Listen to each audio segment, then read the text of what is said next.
Hello बच्चों, स्वागत है आपका हमारे यूट्यूब चैनल ओम लर्निंग क्लासेस में। तो जैसा कि हम लोग पढ़ रहे हैं यूपी बोर्ड क्लास 11 अकाउंट्स का चैप्टर 3 जो कि है लेन देनों का अभिलेखन भाग 1, जिसमें कि सिलेबस के अकॉर्डिंग हम लोग को पढ़ने हैं टोटल 6 टॉपिक्स। पहला टॉपिक हमने कवर कर लिया था। लास्ट वीडियो में हमने स्टार्ट किया था अपने दूसरे टॉपिक को जो कि है लेखांकन समीकरण, जिसमें हमने समझा था कि लेखांकन समीकरण होता क्या है और इसका प्रयोग कैसे करते हैं। तो अगर आपने वो दोनों वीडियो नहीं देखी हैं तो डिस्क्रिप्शन बॉक्स में लिंक है, आप वहाँ जा कर के देख सकते हैं। तो चलिए अपने लास्ट वीडियो को ही आज हम लोग कंटिन्यू करते हुए आगे बढ़ते हैं और समझते हैं कि विभिन्न व्यावसायिक व्यवहारों का लेखांकन समीकरण पर क्या प्रभाव पड़ता है। तो बिना देर के वीडियो को शुरू करते हैं। तो देखिए, चूँकि जो लेखांकन समीकरण होता है इसमें मुख्यतः दो पक्ष होते हैं। जैसा कि आपने पिछले वीडियो में देखा था कि एक पक्ष होता है संपत्ति पक्ष और दूसरा होता है पूंजी एवं दायित्व का पक्ष। और जो भी व्यावसायिक व्यवहार होते हैं उन सभी व्यवहारों का जो है वो दोनों पक्षों पर कह लीजिए तो समान प्रभाव पड़ता है। कभी कभी क्या होता है, एक ही पक्ष में समान राशि से कमी एवं वृद्धि होती है और कभी कभी दोनों पक्षों में समान राशि से कमी एवं वृद्धि होती है। लेकिन सभी स्थिति में मान लीजिए इन दोनों ही स्थिति में क्या होता है, दोनों पक्षों का योग जो होता है वो समान होता है। इसको हम लोग समझते हैं जैसे कि एक तो सबसे पहली बात कि दो पक्ष होते हैं, संपत्तियां और पूंजी एवं दायित्व। व्यवसाय में जितने भी व्यावसायिक व्यवहार होते हैं उनका जो प्रभाव होता है इन दोनों पक्षों पर समान रूप से पड़ता है। लेकिन कभी कभी क्या होता है कि कोई ऐसा व्यावसायिक व्यवहार होता है जो किसी एक पक्ष पर ही प्रभाव डालता है, तो उसी पक्ष में किसी वस्तु में कमी होती है तो किसी वस्तु में वृद्धि होती है, चाहे वो पक्ष कोई भी हो। और कभी कभी क्या होता है, ऐसा व्यावसायिक व्यवहार होता है, ऐसा व्यावसायिक लेन देन होता है जो कि दोनों पक्षों पे समान असर डालता है। जैसे कि एक संपत्ति में कुछ कमी हो रही है तो पूंजी एवं दायित्व में वृद्धि होगी, पूंजी एवं दायित्व में कमी हो रही है तो संपत्ति में वृद्धि होगी। तो ये व्यावसायिक व्यवहार पे डिपेंड करता है कि वो किसी एक पक्ष में ही दो तरीके से प्रभाव डालेगा या फिर दोनों पक्षों में दो तरीके से प्रभाव डालेगा। ठीक है, तो भी इन दोनों ही स्थिति में, चाहे एक पक्ष में प्रभाव पड़े चाहे दोनों पक्ष में प्रभाव पड़े, सभी स्थिति में जब हम लोग दोनों पक्षों का योग करेंगे तो वो दोनों पक्षों का योग क्या होता है, बराबर होता है। ठीक है, अब इसके प्रभाव को अच्छे समझने के लिए हम लोग को इसके एक एक प्रभाव को अच्छे से समझना होगा। तो पहले हम लोग देख लेते हैं कि इस पर क्या क्या प्रभाव पड़ते हैं। तो जैसे देखिए, सबसे पहला प्रभाव जो होता है वो होता है संपत्ति में वृद्धि के साथ साथ पूंजी में वृद्धि। जैसा हमने आपको कहा ना कि कभी इसमें कमी होगी तो इसमें वृद्धि, इसमें वृद्धि होगी तो इसमें कमी, ऐसा करके प्रभाव पड़ते हैं। तो उन सभी प्रभाव को हम लोग एक एक करके देखेंगे। तो कौन कौन से किस तरीके से प्रभाव पड़ सकता है। तो सबसे पहला, संपत्ति में एक और वृद्धि होगी तो दूसरी ओर पूंजी में भी वृद्धि होगी। दूसरा है संपत्ति में वृद्धि होगी तो दूसरी ओर दायित्व में वृद्धि होगी। तीसरा प्रभाव है कि संपत्ति में वृद्धि होगी तो संपत्ति में कमी होगी। जैसा कि यहाँ पे है ना कि एक ही पक्ष में समान राशि से कमी एवं वृद्धि, यानी कि संपत्ति ही पक्ष में ही किसी संपत्ति में कमी होगी तो किसी संपत्ति में वृद्धि होगी। ठीक है। चौथा प्रभाव क्या है कि संपत्ति में कमी और वृद्धि के साथ साथ पूंजी में वृद्धि, यानी कि संपत्ति पक्ष में ही किसी संपत्ति में कमी होगी तो दूसरी संपत्ति में वृद्धि होगी और इन दोनों के साथ साथ क्या होगा, पूंजी में भी वृद्धि होगी। पांचवा है संपत्ति में कमी और वृद्धि के साथ साथ पूंजी में कमी, यानी कि संपत्ति पक्ष में दो संपत्तियां प्रभावित होंगी, एक में कमी होगी दूसरे में वृद्धि होगी, और पूंजी एवं दायित्व पक्ष में जो है वो पूंजी में कमी होगी। छठवां जो प्रभाव है वो है संपत्ति में कमी के साथ साथ पूंजी में भी कमी होगी, यानी कि एक साइड संपत्ति कम होगा और दूसरी साइड पूंजी कम होगा। और एक लास्ट प्रभाव है कि संपत्ति में कमी के साथ साथ दायित्व में कमी, यानी कि एक साइड संपत्ति कम होगी तो दूसरे साइड क्या होगा, दायित्व कम होगा। अब ये जो है ये हम आपको एक तरीके से एक अलग अलग हेडिंग, अलग अलग टॉपिक करके समझा रहे हैं कि क्या क्या प्रभाव, मतलब किस तरीके से प्रभाव पड़ता है। अब इस प्रभाव को आप समझें कैसे, तो अगर हम एग्जाम्पल के साथ इसे समझें तो ज़्यादा अच्छे समझ में आएगा, तभी हम लोग लेखांकन समीकरण अच्छे से बना पाएंगे। तो चलिए एक एक प्रभाव को हम लोग क्या करते हैं, एक एक करके एग्जाम्पल के साथ डिटेल में समझते हैं। तो देखिए, सबसे पहले तो मैं आपको कुछ समझा देते हैं कि यहाँ पे हमने कुछ शॉर्ट फॉर्म यूज़ की हैं। जैसे कि ए हमने लिखा है एसेट्स के लिए, ठीक है, यानी कि संपत्ति के लिए। सी का यूज़ किया है कैपिटल के लिए, यानी कि पूंजी के लिए। एल का यूज़ किया है लायबिलिटीज़ के लिए। ठीक है, यानी कि दायित्व के लिए। ये जो एरो है वो दिखाता है वृद्धि को, और ये जो एरो है वो दिखाएगा कमी को। ठीक है, तो हम आपको पहले इसलिए एक्सप्लेन कर दे रहे क्योंकि यहाँ पे हमने शॉर्ट फॉर्म में यूज़ किया है। तो जैसे कि हमारा पहला प्रभाव क्या था कि संपत्ति में वृद्धि यानी कि एसेट्स में वृद्धि होगी, तो साथ में ही क्या होगा, पूंजी यानी कैपिटल में भी वृद्धि होगी। तो ये ऐसा कैसे हो सकता है? ऐसा मेनली इन 4 कंडीशंस में होता है। कौन कौन से? जैसे कि पूंजी से जब हम लोग व्यापार प्रारंभ करते हैं तब ऐसा होता है, विभिन्न आयगत प्राप्तियां जब हमें प्राप्त होती हैं तब ऐसा होगा, उपार्जित आय मिलने पर, और संपत्तियों के मूल्य में जब वृद्धि होती है। तो इन चारों कंडीशन में हमारी संपत्ति भी बढ़ती है और साथ में पूंजी भी बढ़ती है। अब कैसे बढ़ती है, तो एक एग्जाम्पल से हम लोग इसको एक एक करके समझ लेते हैं। जैसे यहाँ पे कि पूंजी से व्यापार प्रारंभ हुआ, तो देखिए एक साइड हमारा है एसेट्स और दूसरे साइड है कैपिटल। तो कैसे बढ़ेगा? जब यहाँ पे पूंजी से व्यापार आरंभ हुआ, मान लीजिए कि 50,000 रुपये, ठीक है, कैश यानी कि नकद, ठीक, और 20,000 रुपये फर्नीचर, फर्नीचर यानी कि जो लकड़ी चेयर होता है वो सारी, ठीक है। इन दोनों को 50,000 रुपये नकद और 20,000 रुपये के फर्नीचर से व्यापार आरंभ हुआ है। इस कंडीशन में व्यापार में आपकी ये दोनों चीज़ें, जो कैश और जो फर्नीचर है, ये क्या कहलाती हैं? ये हमारी हो गई संपत्ति। संपत्ति, पूंजी, दायित्व क्या होता है, ये सब हम आपको पिछले वीडियो में समझा चुके हैं। ठीक है, तो नकद और फर्नीचर क्या हो गई? व्यापार की संपत्ति। तो क्योंकि ये चीज़ें कहाँ गई हैं? व्यापार में गई हैं, तो संपत्ति है तो 50,000 रुपये कैश एक साइड और फर्नीचर 20,000 का। ठीक है, 50,000 का कैश और फर्नीचर जो है वो 20,000 का, संपत्ति में इससे वृद्धि हुई है। अब पूंजी कैसे बढ़ेगा? क्योंकि ये दोनों चीज़ों से हमारा व्यापार आरंभ हुआ है, और जिस पैसे या जिस संपत्ति के साथ हमारा व्यापार आरंभ होता है वो हमारे व्यवसाय की पूंजी होती है। तो इस वजह से हमारी पूंजी टोटल कितने की हो जाएगी? 70,000 की, यानी कि 50,000 नकद और 20,000 के कैश से हमारी पूंजी कितने की हो गई? 70,000 की हो गई। ठीक है। अब इसके बाद दूसरा एग्जाम्पल है विभिन्न आयगत प्राप्तियाँ। विभिन्न आयगत प्राप्तियाँ कैसे काम करते हैं? आयगत प्राप्तियाँ मतलब कि जो व्यवसाय के दैनिक लेन देन, जैसे कि हमारे किराया हमें प्राप्त हुआ, हमें मजदूरी प्राप्त हुई, कमीशन प्राप्त हुआ, ब्याज प्राप्त हुआ, तो छोटी छोटी जो इनकम हमें प्राप्त होती है वो हमारी आयगत प्राप्तियाँ कहलाती हैं। तो जैसे मान लीजिए एग्जाम्पल में ले लेते हैं कि 1,000 रुपये हमें मजदूरी मिली। ठीक है, एक छोटा सा एग्जाम्पल कि 1,000 रुपये हमें मजदूरी मिली। तो 1,000 जो हमें मजदूरी मिली, तो इससे व्यवसाय में क्या हुआ? कैश आया है। ठीक है, मजदूरी कैसे मिलती है? पैसे में या बैंक के तौर पे। ठीक है, तो दोनों ही तरीके, दोनों ही चीज़ क्या है? वो व्यवसाय की संपत्ति है। ठीक, तो 1,000 रुपये हमें मजदूरी मिली, तो व्यवसाय में जो है वो कैश कितना बढ़ा? 1,000 रुपये बढ़ गया।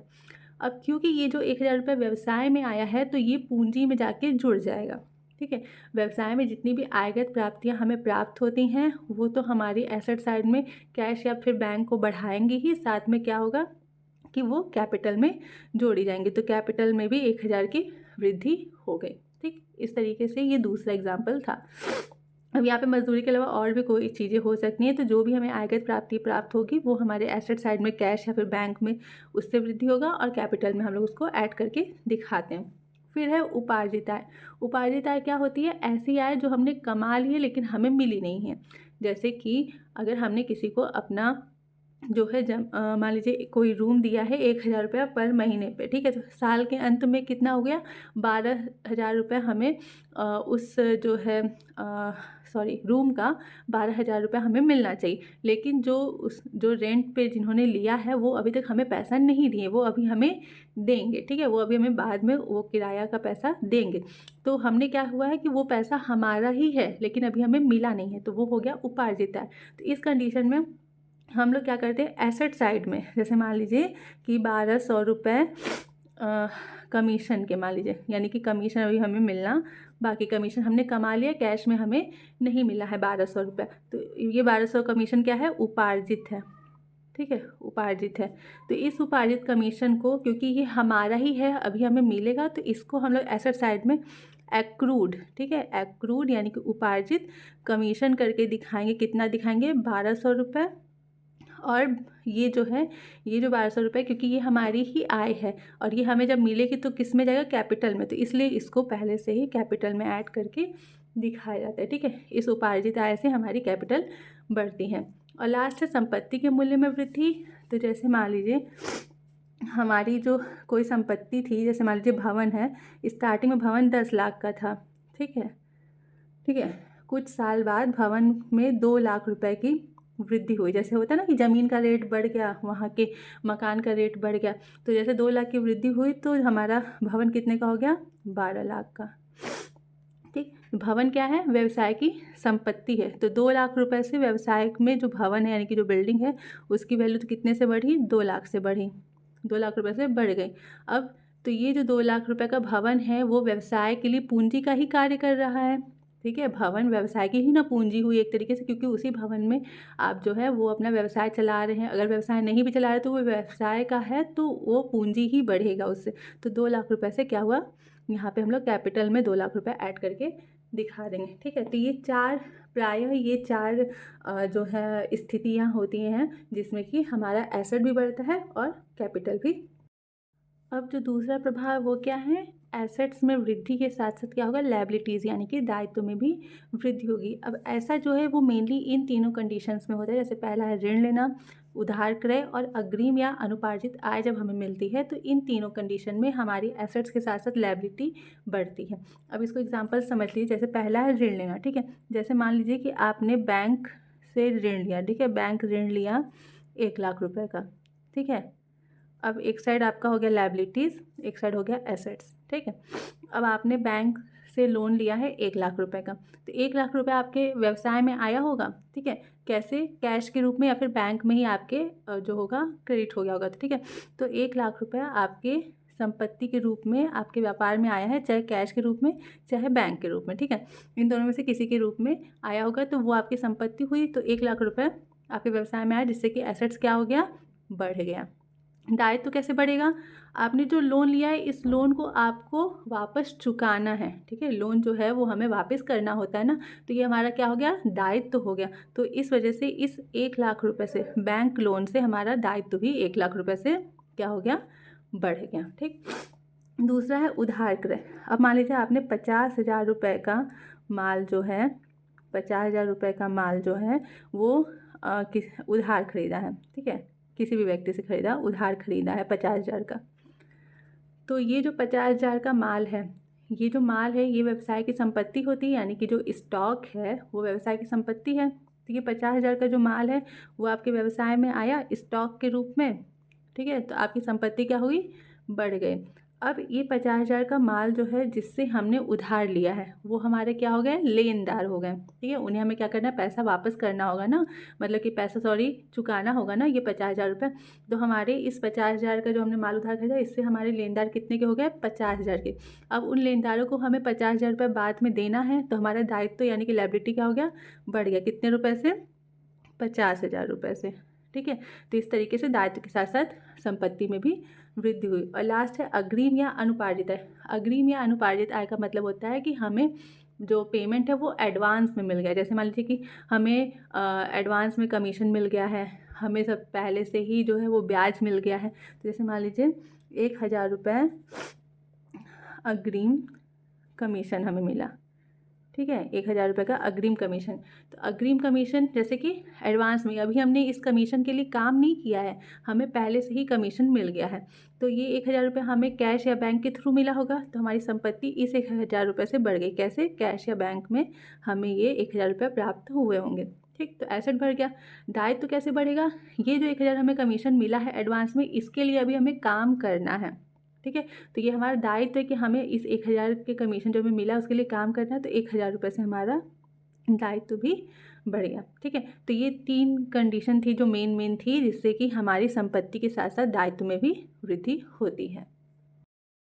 तीसरा प्रभाव हमारा है एसेट में ही वृद्धि होगी और साथ में ही एसेट में ही कमी भी होगी, ठीक है। संपत्ति में वृद्धि के साथ साथ संपत्ति में कमी भी होगी।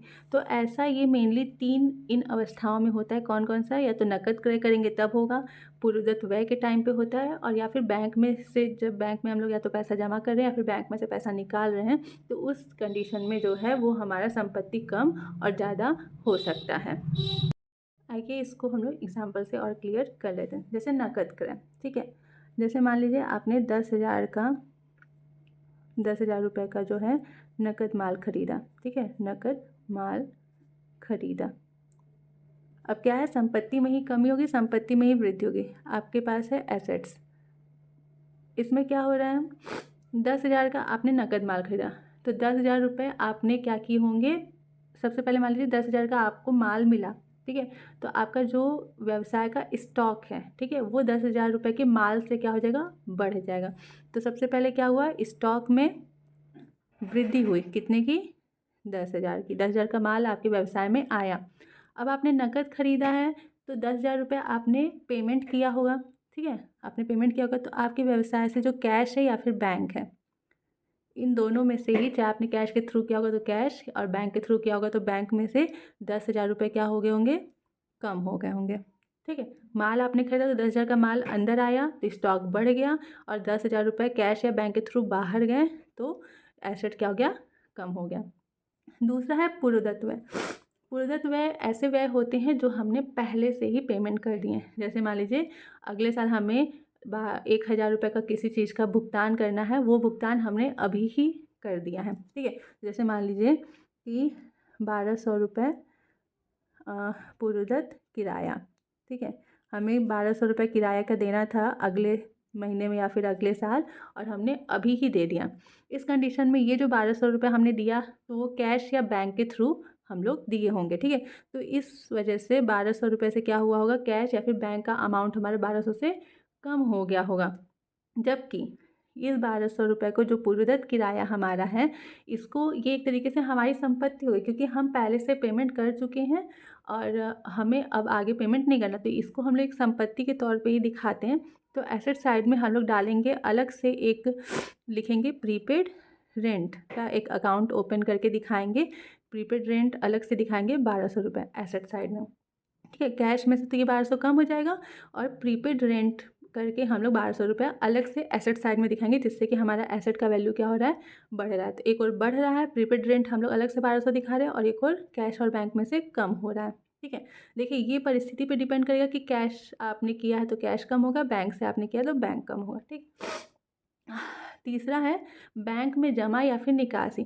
जब हम लोग जैसे मान लीजिए 10,000 रुपये बैंक में जमा किए, ठीक है, 10,000 बैंक में आप जमा कर रही हैं, तो सबसे पहले जो 10,000 आप बैंक में जमा कर रही हैं, ठीक है, तो बैंक में बैंक अकाउंट आपका क्या होगा, 10,000 रुपये से बढ़ जाएगा, ठीक। दूसरी ओर ये जो 10,000 रुपये है वो आपने कैश अपने व्यवसाय से ही निकाला होगा, ठीक है, तो इस वजह से कैश जो है वो आपका 10,000 रुपये से कम हो जाएगा, ठीक है। 10,000 रुपये से आपका बैंक अकाउंट का बैलेंस बढ़ जाएगा क्योंकि आपने बैंक में जमा कर दिया, और 10,000 रुपये से कैश आपका कम हो जाएगा क्योंकि आपने व्यवसाय से ही 10,000 निकाल करके बैंक में जमा किया होगा। तो दोनों ही स्थिति में आपकी संपत्ति ही जो है वो एक संपत्ति बढ़ रही है और दूसरी संपत्ति कम हो रही है। और इसका उल्टा कर दीजिए कि 10,000 रुपये बैंक से निकालें, बैंक से निकाले 10,000, अगर मान लीजिए इस कंडीशन में क्या होगा, आपने बैंक से 10,000 निकाला तो आपके बैंक अकाउंट का जो बैलेंस है वो 10,000 रुपये कम हो जाएगा। आपने निकाला 10,000 रुपये बैंक से, तो वो 10,000 जो है वो आपको कैश में मिले होंगे, तो वो जो कैश है उस कैश से आपका जो कैश का बैलेंस है वो 10,000 रुपये से बढ़ जाएगा, ठीक है। आई होप कि आप लोग को ये अच्छे से सिंपल वे में अभी हम सिर्फ और सिर्फ समझा रहे हैं कि ये प्रभाव काम कैसे करता है, ठीक है। अभी लेखांकन समीकरण इससे बनता कैसे वो अभी हम लोग आगे समझेंगे, ठीक है। तो ये 3 कुछ परिस्थितियां हैं जिस कंडीशन में एसेट साइड में ही एक एसेट के मूल्य में वृद्धि होती है तो दूसरे एसेट के मूल्य में कमी होती है, ठीक। बढ़ते हैं अगले प्रभाव की ओर। चौथा है हमारा कि संपत्ति में वृद्धि और कमी होगी तो जो हमारी कैपिटल यानी कि पूंजी है उसमें वृद्धि होगी, यानी कि संपत्ति में परिवर्तन होगा, दोनों परिवर्तन, यानी कि एक संपत्ति में कमी होगी और दूसरे संपत्ति में वृद्धि होगी, और साथ ही साथ क्या होगा, पूंजी में भी वृद्धि होगी। तो ऐसा ये मेनली 2 कंडीशंस में होता है, या तो हम लाभ पर माल का नकद या उधार विक्रय करें, या फिर हम लाभ पर किसी भी संपत्ति का विक्रय करते हैं, ठीक है। ये बात आपको ध्यान रखनी है कि लाभ पर जब हम लोग विक्रय करें, चाहे वो विक्रय उधार हो या फिर नकद, तो उस कंडीशन में क्या होता है कि संपत्ति हमारी बढ़ती है और घटती भी है, और साथ में हमारी पूंजी में वृद्धि होगी। अब कैसे होगी, एग्जाम्पल देखते हैं। सबसे पहले हम लोग माल का देख लेते हैं। तो जैसे मान लीजिए कि 10,000 का माल जो है, 10,000 का माल 15,000 में, नकद बेचा, ठीक है। पहले मान लीजिए नकद का देख लेते हैं, नकद बेचा। अब इस कंडीशन में क्या होगा, सबसे पहले देखिए क्या होगा, 10,000 का माल 15,000 में नकद बेचा, तो आपको यहाँ पे सामने ही समझ में आ रहा है कि 5,000 का प्रॉफिट होगा। जब हम 10,000 के माल को 15,000 में बेचेंगे तो क्या होगा, 5,000 का प्रॉफिट होगा, ठीक है। अब इस कंडीशन में सबसे पहले कौन सी संपत्ति कम होगी, तो 10,000 का आप माल बेच रहे हैं, यानी कि 10,000 का जो माल है वो आपके स्टॉक से कम हो जाएगा, ठीक है। तो एक और क्या हुआ, आपका स्टॉक कम हो गया, कितने से, 10,000 रुपये से, ठीक। अब आप 15,000 में नकद बेच रहे हैं, तो 15,000 रुपये आपको कैश में या फिर आपके बैंक अकाउंट में बढ़ा होगा, ठीक है। अगर कैश में पैसा मिला होगा तो 15,000 रुपये आपके व्यवसाय में कैश बढ़ा होगा, और अगर बैंक अकाउंट में पैसा मिला होगा तो बैंक अकाउंट का बैलेंस बढ़ा होगा। तो कैश या फिर बैंक जो है वो कितने से बढ़ेगा, 15,000 रुपये से बढ़ेगा, ठीक। अब बात होती है पूंजी। अब इसमें पूंजी का क्या रोल है, तो देखिए जब हम 10,000 का सामान 15,000 में बेचते हैं तो जो 5,000 प्रॉफिट है, ठीक है, जो 5,000 का प्रॉफिट है, ये प्रॉफिट जो है वो ऐड होगा किस में, कैपिटल में, यानी कि पूंजी में ऐड होगा, यानी कि पूंजी हमारी क्या हो जाएगी, बढ़ जाएगी। देखिए जब भी हमें प्रॉफिट होता है तो उस प्रॉफिट से पूंजी बढ़ती है, और जब भी हमें लॉस होता है तो उस लॉस से हमारी पूंजी कम होती है। तो जो इस हिसाब से जो हमें यहाँ पे 5,000 का प्रॉफिट हो रहा है, इस प्रॉफिट से हमारी पूंजी बढ़ेगी। तो हम लोग क्या करेंगे, जो भी हमारा कैपिटल रहेगा उसमें ये 5,000 ऐड कर देंगे, ठीक है। तो इस तरीके से ये चीज़ होता है। अब अगर हम लोग इसी माल को उधार बेचेंगे, ठीक है, मान लीजिए नकद की जगह पे हम यहाँ पे शब्द लिख देते हैं उधार, ठीक। अब इस कंडीशन में क्या होगा, इस कंडीशन में भी 10,000 का माल आपका स्टॉक से बाहर जाएगा, यानी कि 10,000 का माल आपका स्टॉक से कम होगा, ठीक है। ये तो ऐसे ही रहेगा। दूसरा क्या होगा, जो यहाँ पर हमें कैश में पैसा मिला था उसकी वजह से हमारा कैश और बैंक बढ़ा था, तो उधार की कंडीशन में क्या होगा कि 15,000 से हमारे देनदार यानी कि डेप्टर बढ़ेंगे। देनदार कौन होते हैं, ऐसे व्यक्ति जो हमें पैसा वापस करेंगे, यानी कि जो हमें पैसा चुकाएंगे। तो जैसे आपने किसी व्यक्ति को 10,000 का माल दिया है तो वो आपको बाद में पैसा देगा, ठीक है। तो जिसे आपने उधार में माल बेचा है वो व्यक्ति क्या कहलाता है, वो व्यक्ति देनदार कहलाता है, यानी कि बाद में हमें उससे पैसा मिलेगा। तो वो व्यक्ति भी व्यवसाय की संपत्ति होती है। तो डेप्टर जो है वो हमारा 15,000 रुपये से बढ़ जाएंगे, ठीक है, ठीक। और लास्ट में वही सेम कंडीशन कि डेप्टर को भी हम मतलब कि उधार भी बेचते हैं तब भी 5,000 का प्रॉफिट तो हमें हो ही रहा है, तो इस कंडीशन में भी ये जो प्रॉफिट है वो कैपिटल में ऐड होगी, ठीक। नकद में क्या होगा, कैश या फिर बैंक का बैलेंस बढ़ेगा, और जबकि उधार में क्या होगा, डेप्टर की बैलेंस बढ़ जाएगी। दोनों ही कंडीशन सेम है।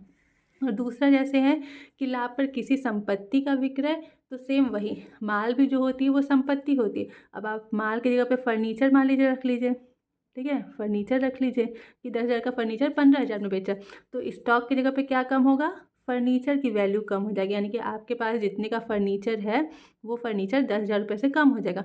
बाकी कंडीशन वही रहेगा, उधार बेचा है तो डेप्टर बढ़ेंगे, कैश में बेचा है तो कैश और बैंक बढ़ेगा, और जो भी प्रॉफिट हुआ है उससे आपका कैपिटल बढ़ेगा, ठीक है। तो ये कंडीशन होती है जो हमारा चौथा प्रभाव है उसमें। आगे हम लोग बढ़ेंगे 5वें प्रभाव की ओर। पांचवा प्रभाव है हमारा कि संपत्ति में परिवर्तन, यानी कि एक संपत्ति में वृद्धि होगी और दूसरे संपत्ति में कमी होगी, साथ में ही हमारी पूंजी में कमी होगी। यानी कि चौथा जो हमारा प्रभाव था उसका थोड़ा सा अपोजिट होगा कि संपत्ति में परिवर्तन से यहाँ पर पूंजी बढ़ रही थी और पांचवें प्रभाव में क्या हो रहा है, पूंजी कम हो रही थी।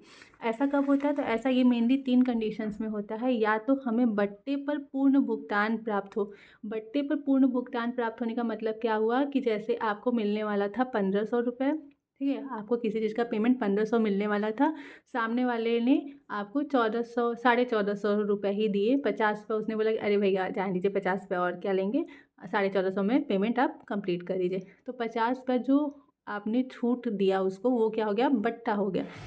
तो अगर उस कंडीशन में हमें जब भुगतान प्राप्त होता है तो ये प्रभाव पड़ता है। फिर दूसरा है हानि पर माल का नकद या उधार विक्रय, और तीसरा है हानि पर किसी संपत्ति का विक्रय। सेम ये दोनों कंडीशन जो है वो आपकी इस कंडीशन का अपोजिट है। यहाँ पर लाभ पर विक्रय हो रहा था, यहाँ पर हानि पर विक्रय हो रहा है। तो सबसे पहले हम लोग इस कंडीशन को समझ लेते हैं। तो जैसे देखिए बोल रहा है कि हानि पर अगर हम लोग किसी माल का उधार या नकद विक्रय करते हैं, तो जैसे मान लीजिए 10,000 का माल 9,000 में नकद बेचा,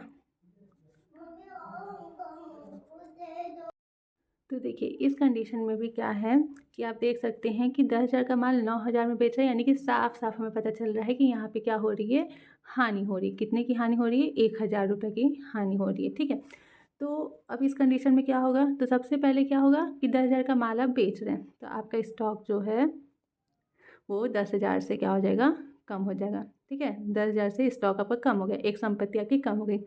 दूसरी कौन सी संपत्ति बढ़ेगी, तो आपने 9,000 में नकद बेचा, यानी कि 9,000 रुपये या तो आपको कैश में मिला होगा या तो बैंक अकाउंट में क्रेडिट हुआ होगा।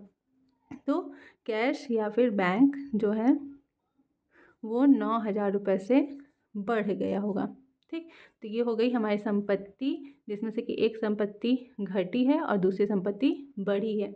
बात करते हैं कैपिटल की, तो अभी हमने आपको समझाया था कि अगर प्रॉफिट होता है तो उससे हमारा कैपिटल बढ़ता है और अगर हानि होती है तो उससे हमारा कैपिटल कम होता है। तो कैपिटल में ये जो 1,000 की हानि है, यानी 10,000 का माल 9,000 में जब हम लोग बेचें तो 1,000 की जो हानि है उससे हमारा कैपिटल क्या हो जाएगा, कम हो जाएगा, यानी कि कैपिटल में से ये 1,000 हम लोग माइनस कर देंगे।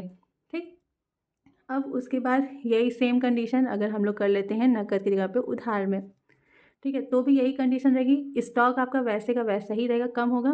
कैश या बैंक की जगह पे क्या चीज़ बढ़ेगा, जैसा कि अभी आपने देखा था डेप्टर, क्योंकि आपने उधार बेचा है। ठीक है, तो डेप्टर आपका बढ़ जाएगा, तो स्टॉक आपका कम हुआ, डेप्टर की राशि जो है वो 9,000 से बढ़ जाएगी। ठीक, और फिर सॉरी डेप्टर में जो आप दिखाएंगे वो आप टोटल का टोटल 10,000 ही दिखाएंगे।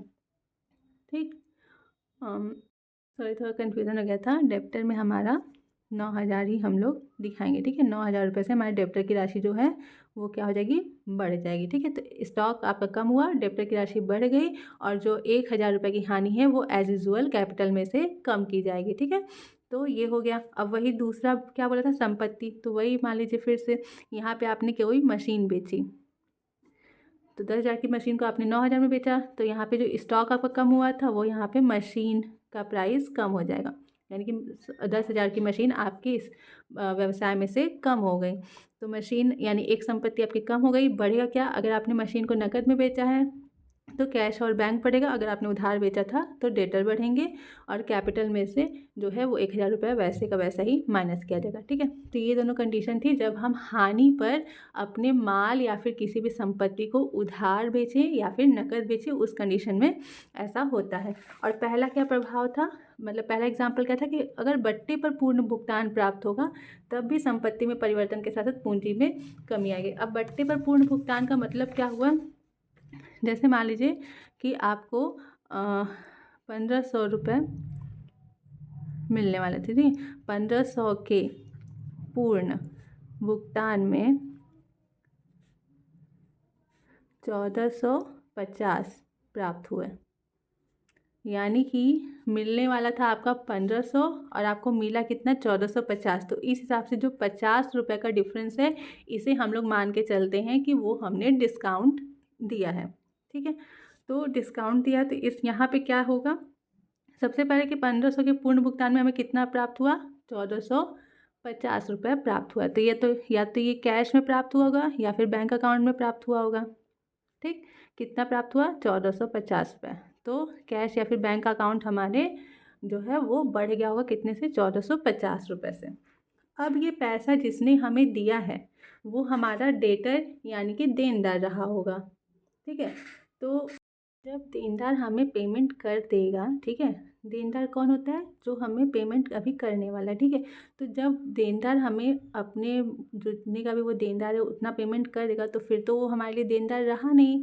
तो इस वजह से जो हमने एसेट साइड में देनदार में 1,500 की रकम दिखाई थी वो क्या हो जाएगी, वो कम हो जाएगी, यानी कि एसेट साइड में हमारे जो देनदार है, जो हमारे डेटर है, वो कितने से कम होंगे, 1,500 से कम हो जाएंगे। ठीक, कैश या बैंक का जो है बैलेंस वो बढ़ जाएगा और डेटर कम हो जाएंगे। अब आप यहाँ पे ये ध्यान रखिए कि 1,500 से ही कम करेंगे, क्यों, क्योंकि वो हमारा देनदार था 1,500 का ही, तो इसलिए देनदार 1,500 का ही कम करेंगे। वो बात अलग है कि हमें मिला कितना, 1,450 रुपये, और जो 50 रुपये का डिस्काउंट है वो क्या होगा, डिस्काउंट जो है 50 रुपये की वो एक तरीके से हानि यानी कि लॉस माना जाएगा, या फिर आप इसे एक्सपेंस भी कह सकते हैं।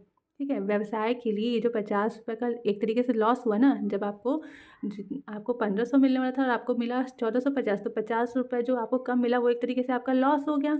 ठीक है, एक्सपेंस तो नहीं, इसको लॉस ही माना जाता है। तो ये जो 50 रुपये का लॉस है, तो ये क्या हो गई, हानि। और हानि को क्या करते हैं, कैपिटल में से माइनस करते हैं। तो इस 50 रुपये से हमारा कैपिटल क्या हो जाएगा, कम हो जाएगा। ठीक है, तो क्या करेंगे, डेटर की राशि पूरी की पूरी राशि से हम लोग कम करेंगे और कैश या बैंक में वो अमाउंट दिखाएंगे जो हमें एक्चुअल में मिला है, और जो भी डिस्काउंट की प्राइस रहेगी उससे हम लोग कैपिटल में माइनस करेंगे। तो देखिए, छठवां है प्रभाव जो होता है वो है कि संपत्ति में कमी के साथ साथ क्या होगा, पूंजी में भी कमी आएगी। तो ऐसा कब होता है, तो ऐसा मेनली इन 3 परिस्थितियों में होता है। पहला, जब माल या नकद आहरण होता है। आहरण मतलब क्या होता है, जब जो बिजनेसमैन है यानी कि जो व्यवसाय का ओनर है, मालिक है, वो अपने ही व्यवसाय में से पैसा या फिर अपने ही व्यवसाय का जो माल है वो अपने निजी प्रयोग के लिए, अपने खुद के या अपने परिवार के प्रयोग के लिए निकालता है, तो वो हो जाता है आहरण। तो इस परिस्थिति में हमारी संपत्ति के साथ साथ पूंजी में भी कमी आती है। दूसरा है आयगत व्ययों का भुगतान, यानी कि दैनिक व्यवहार में जो भी व्यय होते हैं, जैसे कि मजदूरी देना, कमीशन देना, ब्याज देना, तो जब हम लोग इनका भुगतान करते हैं तो ये आयगत व्यय होते हैं, और इनके भुगतान से भी कमी होती है हमारी संपत्ति और पूंजी दोनों में ही। और तीसरा है संपत्तियों का ह्रास या अपक्षय। ह्रास मतलब होता है कि जब भी, जैसे आप देखते होंगे कि आपके घर में जब कोई नई नई मशीन आती है, खास करके इलेक्ट्रॉनिक सामान जब आप ले आते हैं, तो स्टार्टिंग में उसका जो फंक्शन रहता है वो काफ़ी अच्छा रहता है। फिर धीरे धीरे करते करते टाइम के साथ साथ उसके जो फंक्शंस में है कुछ कमी आ जाती है, उसमें का हमेशा कुछ ना कुछ कमी लगी रहती है, और आज एक टाइम ऐसा आता है कि जब वो एकदम ही ख़राब हो जाता है। तो ये जो कमी आती है संपत्तियों में, किसी भी मशीन में या फर्नीचर में, इसे हम लोग कहते हैं ह्रास। अब इन तीनों स्थितियों को हम लोग एग्जाम्पल समझते हैं। जैसे देखिए, जब कोई व्यवसाय, मान लीजिए व्यवसाय ने 1,000 रुपये आहरण किए, ठीक है, यानी कि उसने नकद निकाला, 1,000 रुपये आहरण किए। तो सबसे पहले क्या हुआ कि 1,000 रुपये आपके व्यवसाय में से गया। ठीक है, तो आपके व्यवसाय यानी कि एसेट्स जो है, एसेट साइड में जो कैश है आपका, वो 1,000 से क्या हो गया, कम हो गया। 1,000 रुपये आपके व्यवसाय से बाहर गया, तो 1,000 रुपये जो है वो कम हो गया एसेट साइड में। दूसरी ओर जो आहरण होता है वो एक तरीके की हानि होती है। ठीक है, तो इस वजह से इस हानि को जो है वो कैपिटल में से माइनस करके दिखाते हैं। ठीक है, कैपिटल में से क्या करेंगे, माइनस करके दिखाया जाता है। तो इस वजह से कैपिटल हमारा क्या होता है, कम होता है। क्योंकि देखिए, व्यवसाय में जो भी पैसा होता है, पैसा रहता है व्यवसाय के अंदर, वो व्यवसाय की संपत्ति तो होती है, साथ में वो व्यवसाय की पूंजी भी होती है। ठीक है, तो इस वजह से जब 1,000 रुपये व्यवसाय ने अपने लिए निकाले, तो 1,000 रुपये से हमारा कैश कम हुआ, और दूसरी ओर पूंजी में से भी 1,000 रुपये कम हुआ। तो संपत्ति के साथ साथ पूंजी में भी कमी आई। अगर वही 1,000 रुपये के माल का, यानी कि 1,000 को जो सामान उसने निकाला है व्यवसाय ने, वो उसका कॉस्ट 1,000 है, 1,000 रुपये के माल का आहरण किया है, तो उस कंडीशन में क्या होगा, कैश में कमी नहीं आएगी। माल को क्या हम लोग बोलते हैं, स्टॉक। तो 1,000 रुपये से स्टॉक में कमी आएगी, लेकिन कैपिटल में भी साथ में 1,000 रुपये की कमी आएगी। दोनों ही कंडीशन में कैपिटल में 1,000 रुपये की कमी आएगी, लेकिन अगर कैश निकाला है तो कैश कम होगा एसेट साइड में, और अगर माल निकाला गया है तो स्टॉक कम होगा। ठीक, दूसरा है आयगत व्यय का भुगतान। मान लीजिए 100 रुपये मजदूरी दी गई। ठीक है, तो ये जो 100 रुपये है, ये व्यवसाय से बाहर जाएंगे, कैसे जाएंगे, कैश के रूप में। तो कैश क्या हो जाएगा, 100 रुपये से कम हो गया, यानी कि एसेट हमारा कम हो गया। दूसरी ओर जो 100 रुपये व्यवसाय के अंदर है, वो तो व्यवसाय की पूंजी ही होगी ना, व्यवसाय के कैपिटल में ही वो पैसा गिना जाएगा। कि अगर व्यवसाय में आपके जो भी पैसा है वो व्यवसाय की पूंजी भी होती है और व्यवसाय की वो संपत्ति भी होती है। तो एक और तो कैश कम हो गया, दूसरी ओर क्या होगा कि पूंजी भी आपकी 100 रुपये से कम हो जाएगी। ठीक है, तो जो भी आयगत व्यय होते हैं, जो उनका भुगतान होता है, वो किस में से होता है, पूंजी में से ही होता है, इसलिए पूंजी भी कम होगी और साथ में कैश भी कम होगा। अगर बैंक से ज़्यादा पेमेंट है और बैंक से पेमेंट किया गया तो बैंक का बैलेंस जो है वो कम होगा। और तीसरा है संपत्ति का ह्रास। जैसे मान लीजिए आपने कोई फर्नीचर लिया था, स्टार्टिंग में जो था फर्नीचर वो 1,00,000 का था, 1,00,000 का फर्नीचर आपने लिया हुआ था। ठीक है, अब उसमें कमी आई, कितने की कमी आई, मान लीजिए 1,000 रुपये की, 1,000 रुपये का फर्नीचर का ह्रास हो गया। ह्रास मतलब कमी। ठीक, फर्नीचर में, तो फर्नीचर हम लोग कहाँ दिखाते हैं, एसेट साइड में। ठीक, एसेट साइड में हम लोग फर्नीचर दिखाते हैं, तो फर्नीचर में कितने से कमी आई, 1,000 रुपये की कमी आ गई। अब फर्नीचर हम लोग कितने का दिखाएंगे, अब हमारा फर्नीचर हो जाएगा 99,000 का, ठीक है।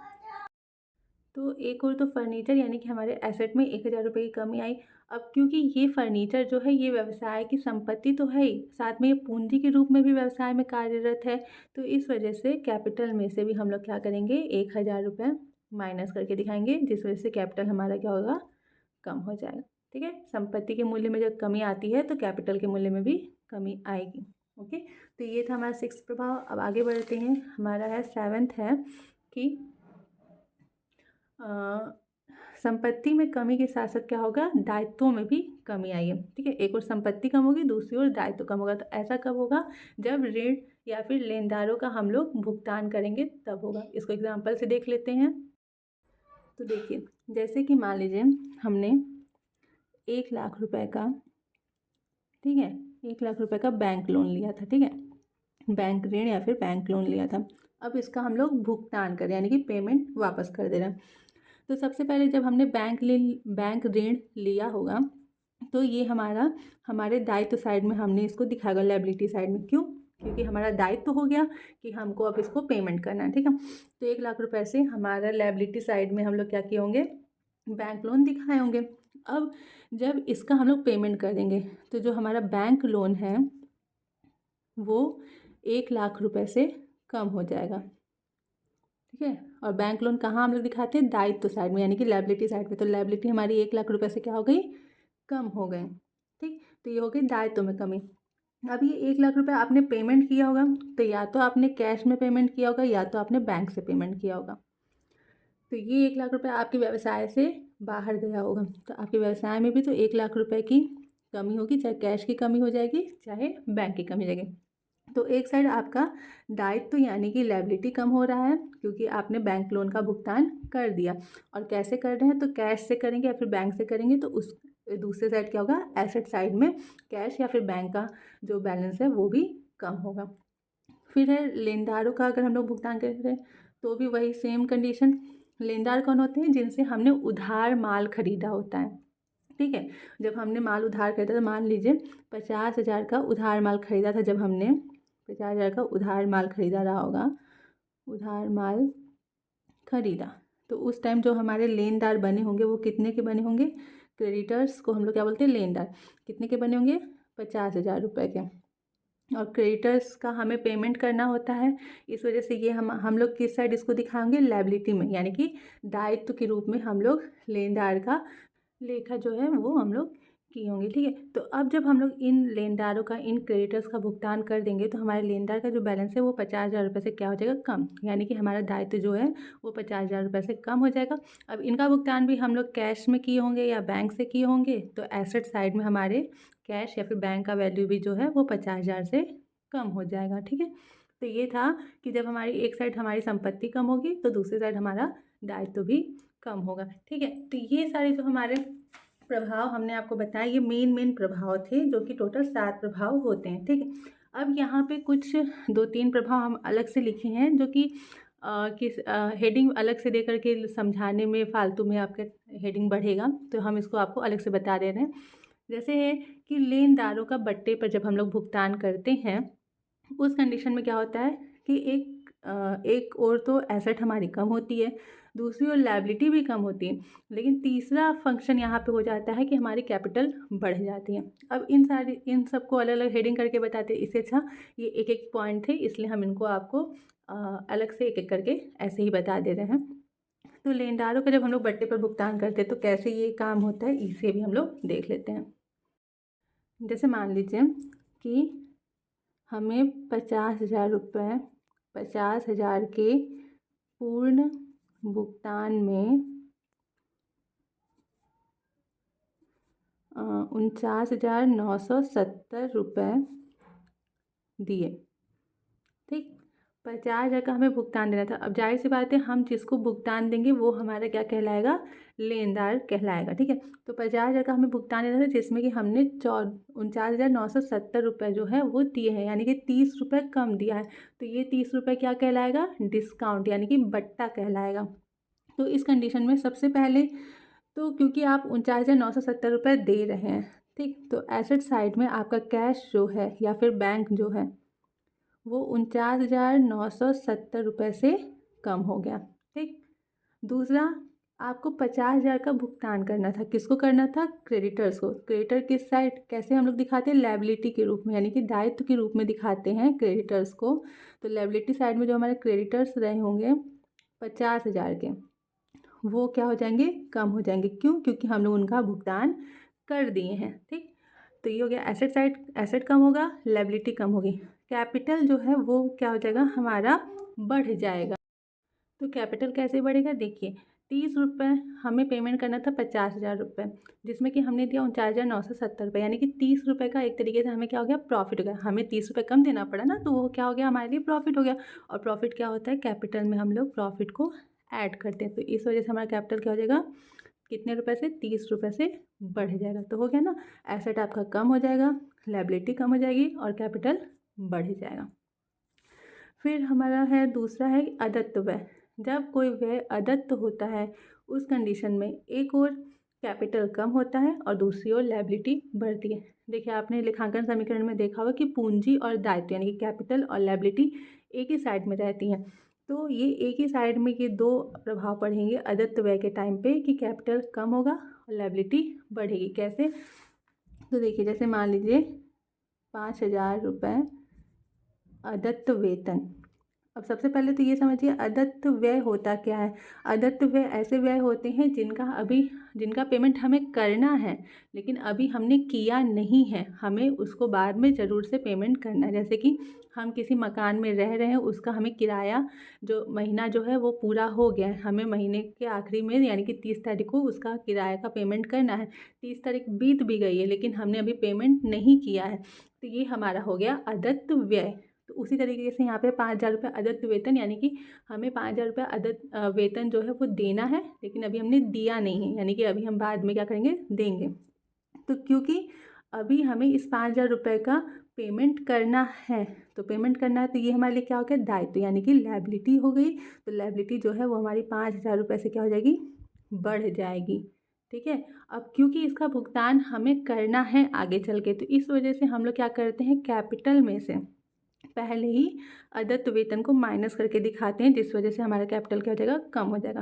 यानी कि कैपिटल की जो भी राशि रहेगी उसमें से हम लोग 5,000 रुपये अदत्त वेतन का कम करके तब दिखाएंगे, तो हमारी कैपिटल की राशि क्या हो जाएगी? कम हो जाएगी। इसलिए कैपिटल में से कम कर देते हैं क्योंकि बाद में तो हमें देना ही है, ये हमारा व्यय है ही। और जितने भी हमारे आयगत व्यय होते हैं उनका भुगतान हम लोग कहाँ से करते हैं? अपने कैपिटल में से ही करते हैं। तो इस वजह से अदत्त वेतन के व्यय को भी हम लोग यहाँ पे कैपिटल में से माइनस करते हैं, जिस वजह से लायबिलिटी एक और बढ़ती है और दूसरी ओर कैपिटल हमारा कम हो जाता है, ठीक। इसके बाद है पूंजी पर ब्याज। तो पूंजी पर जो ब्याज है इससे एक और कैपिटल बढ़ता है और दूसरी ओर कैपिटल कम होता है, यानी कि कैपिटल में ही दोनों प्रभाव होते हैं, एक और तो ये बढ़ेगा और दूसरी ओर कम होगा। तो कैसे? देखिए, जो पूंजी पर ब्याज है, पूंजी किसकी है? जो व्यवसाय का मालिक है। तो व्यवसाय का मालिक जो है उसने अपने व्यवसाय में पूंजी लगाई है, और लेखा हम लोग किसके बुक में करते हैं? व्यवसाय के बुक में करते हैं, ठीक है। बिजनेस की बुक्स में जो होता है अकाउंटिंग होती है, ना कि बिजनेसमैन के बुक में। बिजनेसमैन एक अदर पर्सन है और बिजनेस एक अदर पर्सन के रूप में हम लोग देखते हैं।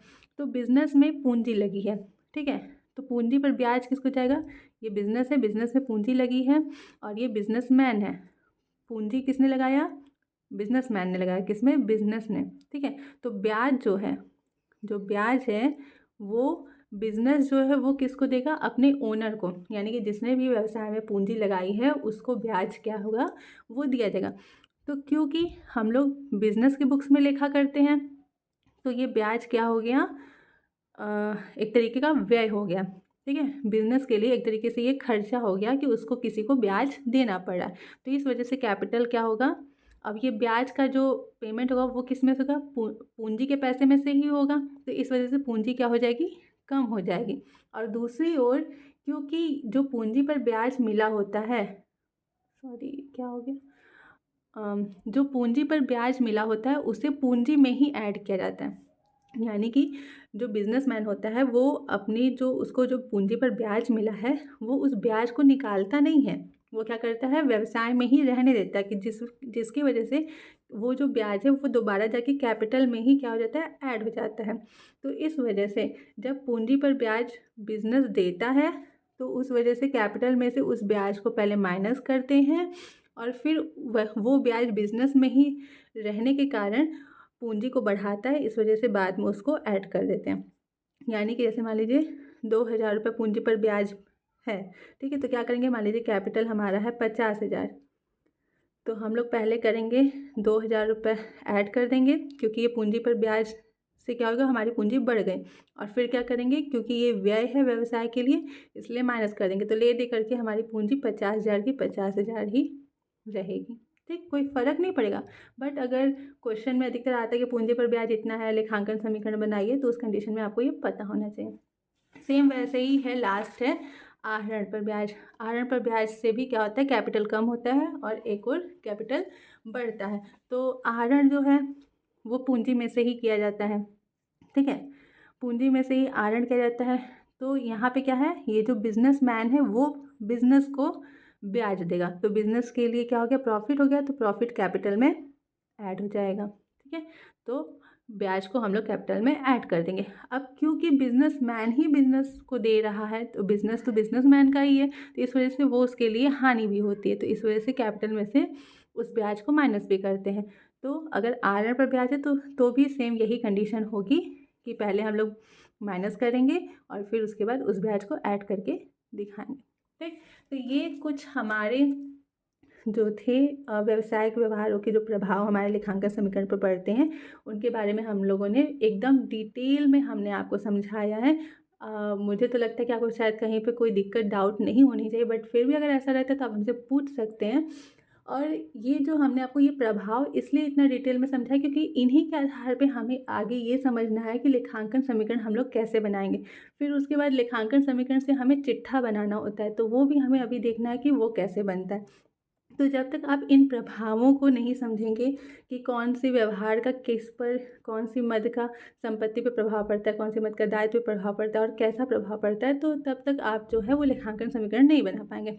तो फिलहाल के लिए आज की वीडियो में बस इतना ही कि आपने ये समझा कि प्रभाव क्या पड़ता है। तो इसी के आधार पे नेक्स्ट वीडियो जो हम बनाएंगे वहाँ पर एक ऐसा क्वेश्चन हम बना करके ले आएंगे जो कि आपके इन सभी प्रभावों का के आधार पे हम वो क्वेश्चन बनाएंगे ताकि आपको अच्छे से ये समझने में आसानी हो कि लेखांकन समीकरण बनाया कैसे जाएगा। तो नेक्स्ट वीडियो में मिलते हैं हम लोग और वहाँ पे समझेंगे कि लेखांकन समीकरण बनाया कैसे जाता है और उससे हम लोग चिट्ठा भी कैसे बनाएंगे, इस बारे में भी हम लोग डिस्कशन करेंगे। तब तक के लिए बने रहिए हमारे यूट्यूब चैनल ओम लर्निंग क्लासेस पे।